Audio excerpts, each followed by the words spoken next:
Hey everyone, this is David Gomez with the Latino Business Speaker Bureau, bringing you a speaker highlight for the Hispanic Heritage Month series, 31 by 31. Today, I'm very excited to introduce you to Charles Garcia, who is the CEO of Tendrel Industries. And we're gonna be going over some of his background and getting to know him today. So I'm very excited. Charles, I'm very thankful for your time today. Oh, you're very welcome, David. Great to be here. So for our audience, would you tell us a little bit about your background? Yes, my father was Panamanian. He was going to be either a priest or a doctor. Luckily for me, he became a doctor. He got a scholarship to go to Georgetown University. That's where he met my mother, who was from Daytona Beach, Florida. And they got married after he finished medical school. I was born in the Georgetown University Hospital. And when I was about a year and a half old, he went back to Panama. So I grew up in the Republic of Panama. My grandparents, my aunts, uncles, cousins, we were a very tight-knit family. And I decided I wanted to fly airplanes. I got this bug because I had an uncle that had been a general in the Air Force flying airplanes. So I applied and I got accepted to the United States Air Force Academy. So I went to the academy, and unfortunately my eyes went from 20/20 to 2200, so I couldn't fly airplanes. But I did very well at the academy, and because I was fluent in Spanish and I looked, American because of my mother, they sent me to Latin America for almost my entire military career as an intelligence officer. So I was training Latin American militaries in counter-guerrilla warfare and, Nicaragua, El Salvador, Honduras. I was all over South America. And then I had a mentor, General John Galvin, who became the NATO Supreme Allied Commander, and I ended up working for him for 3 years. And I would travel around with him giving presentations in English and Spanish to senators, congressmen, or Latin American military leaders. And I wrote a book on Cuba that he was able to get declassified. And Mort Zuckerman, who was the chairman of U.S. News and World Report, wrote a cover story based on my research.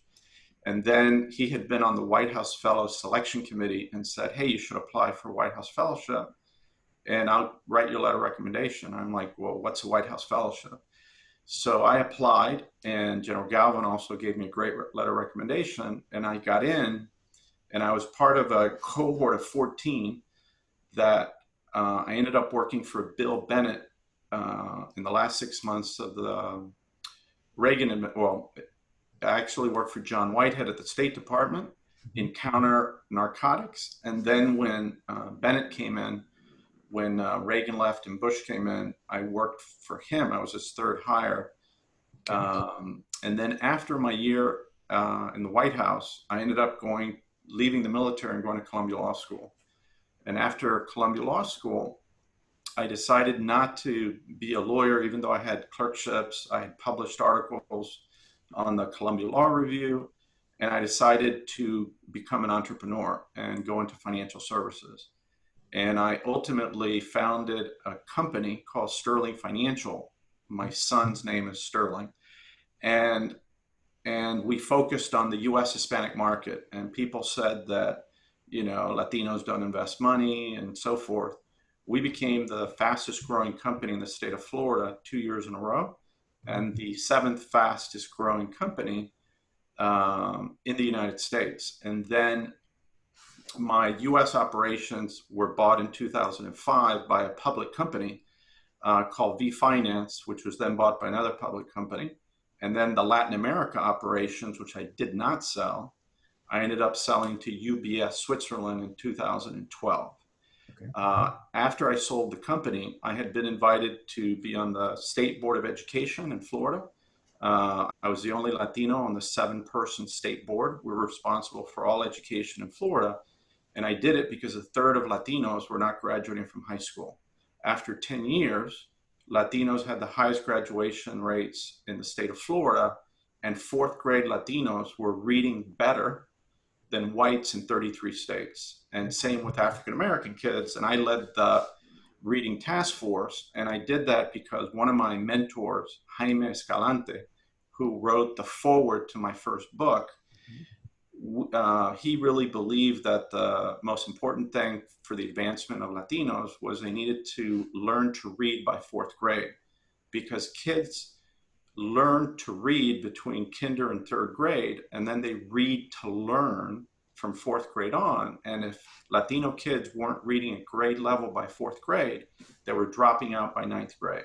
Yeah. And so once we solved that in Florida, Latino kids have had a phenomenal success. And I would say that's probably the greatest achievement in my lifetime, is helping so many Latino kids graduate from high school, go to college, and then get full-time employment. Then I started a business with my closest mentor, Sol Trujillo. Sol Trujillo grew up in a very poor family in Wyoming. He was the first person to go to college. He became the youngest vice president at AT&T, and then eventually became a CEO of a company, US West. And Saul and I started a business together. He'd been the CEO of 3 Fortune 50 companies. And we started investing in companies in the Latino market. And I've learned a ton from Saul. And I've continued working in public service. I became the chairman of the U.S. Air Force Academy Board of Visitors. There's 4 U.S. senators and 4 members of Congress on the board. And then I also went on to the board of Junior Achievement. It's the largest nonprofit of its kind, which teaches high school kids entrepreneurship and financial literacy.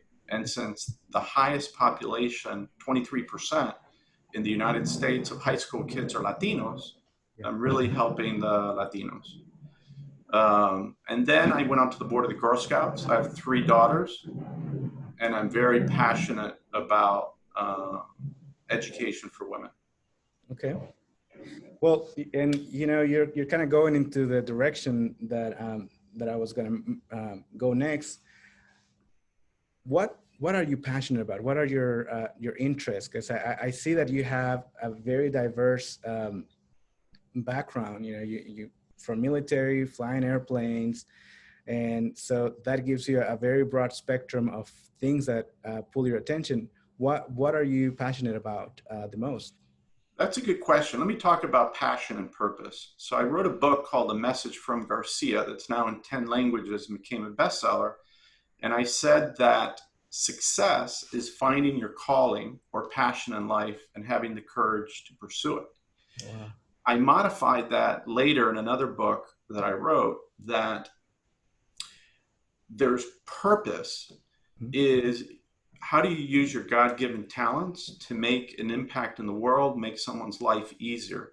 Purpose is how you use your gifts and use them externally. Passion are things that you do that fill you with energy so that then you can do your purpose. So let's start with my purpose, which is my why. My purpose is to inspire and connect others to achieve extraordinary things. And at the end of the day, I ask myself, who did I connect? Who did I inspire?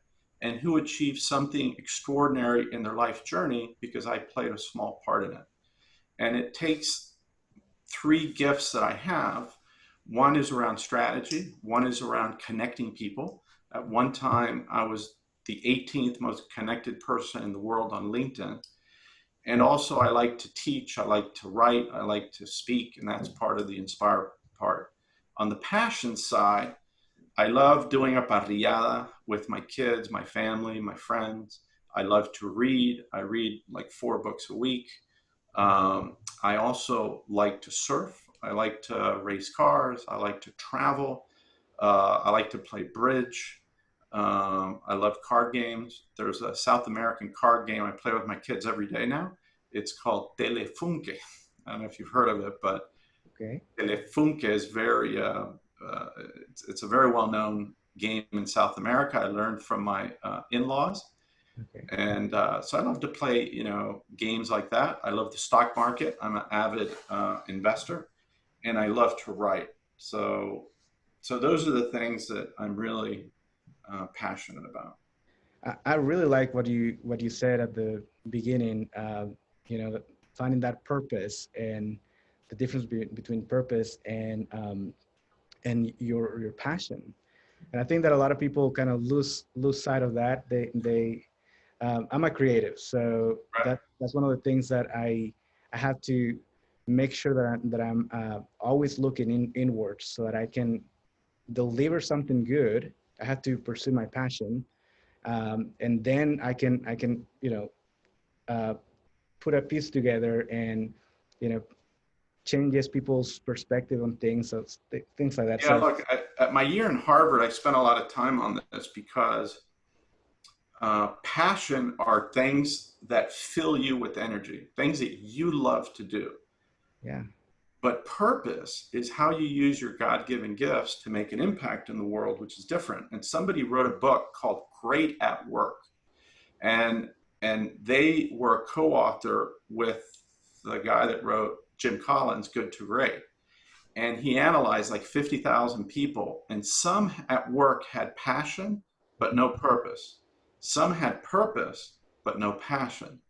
And the individuals that brought not only their purpose to work, but also passion, were the highest performers.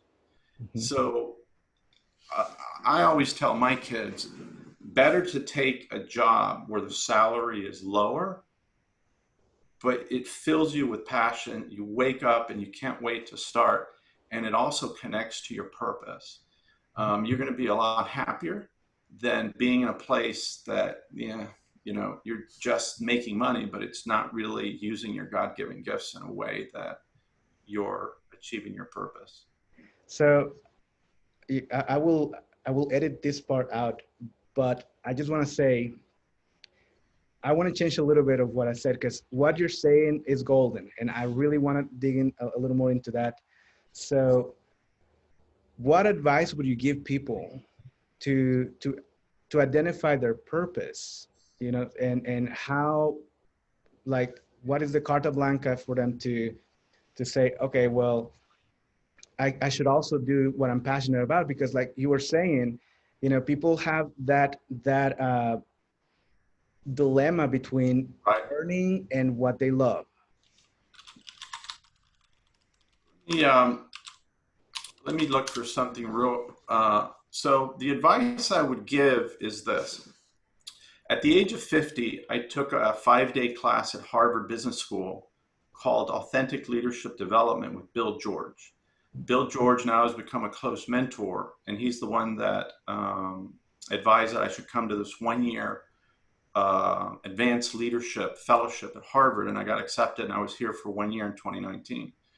So I went to this 5-day authentic leadership course because I thought I was an authentic leader, and it turned out that I really didn't know what my life purpose was. And since I didn't know what my life purpose was, I wasn't aligned. So when I left, I hired a coach for a year to discover what really is my life purpose. And I finally discovered that my life purpose is to inspire and connect others to achieve extraordinary things. I was doing like 23 things, and I got rid of 20, and I narrowed it down to 3 things. And I used that as a lens and a filter to define what I should be doing and what I should not be doing. Now, one of the guys that for 10 years taught with Bill George this class, his name is Nick Craig. And Nick Craig wrote a book 2 years ago called Leading from Purpose. So instead of coming to Harvard and spending $15,000 for the 5-day executive seminar, you can buy the book Leading from Purpose. And if you go through that book and follow all the steps, you will come out at the end with your life purpose. And if you can find out what your life purpose is before the age of 50, which was me, then and I'm trying to work with my kids so that they figure out their life purpose. And also, I had a father and a mother, different generation, that was very prescriptive. You know, you're going to be a lawyer or a doctor or this or that. With my children, I've tried to whatever they want to do in life, I tell my children, look, tell me all the positives and all the negatives on what you want to do, and let me ask questions. And if you do that, whatever you decide, I'll support. If you want my opinion, I'll give it to you, but you don't have to ask, and you don't have to follow my opinion, because I've made 100 mistakes in my life. And I was also pushed by my parents to do things that I necessarily shouldn't have done. So I said, look, this is your life to live. You need to make your own mistakes. You need to have agency over your own life. And now at least my older kids will never make a decision without consulting me, because they know I'm never going to be judgmental. I'm never going to force them. All I'm going to do is ask a lot of questions. And when you make decisions in life, you always have positives and negatives. Big tough decisions are never a clear choice. Yeah. So, and I had to go through a lot of twists and turns to figure out what I was good at. And I wish I would have known when I was 30 what my purpose was. It would have saved me a lot of heartache. Yeah. So you were also mentioning about your parents, and part of your advice was for us to find agency. Since we're Latinos, a lot of times we have that, respect your elders, and it's very ingrained in our culture. How do you suggest for people to find their own agency when sometimes they have that very ingrained influence of their parents that might say, you might not want to risk too much, or push the envelope at work. Sometimes parents tend to do that, and it comes from a place of love. They try for their kids not to get hurt or things like that. But like you mentioned, you pursue things that might not necessarily have been something that they wanted you to do. Yeah, look, my parents saw me go through 3 years of law school. I was the first person in my class to publish on the Law Review. I had all kinds of accolades, and I graduated. I had a clerkship with a judge in Miami who swore my father in for his American citizenship. Oh, wow. At the age of like 58. And I had an offer at a law firm in Miami, and I decided to give it all up to become an entrepreneur. And they thought I was crazy. And I had like $90,000 worth of law school loans. And the way that I thought of it is, at the end of the day, my parents want me to become better than they want me to take another step up.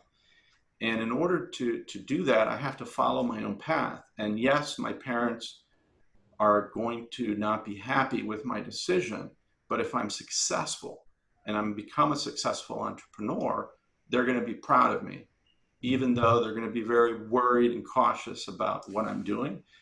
So that's, and I've kind of proven them right, but I've had a lot of successes and a lot of failures in my entrepreneurial career as well. So it's been a bumpy road. Mm-hmm. So it is a hard thing, because you want to respect your elders, you want to respect your parents. But the way that I framed it is, the way that I can respect the hard work of my mother and father is being successful. Yeah. And being a good man, a good husband, a good sibling, a good son, and a good provider, and to keep my faith and all the values that they taught me.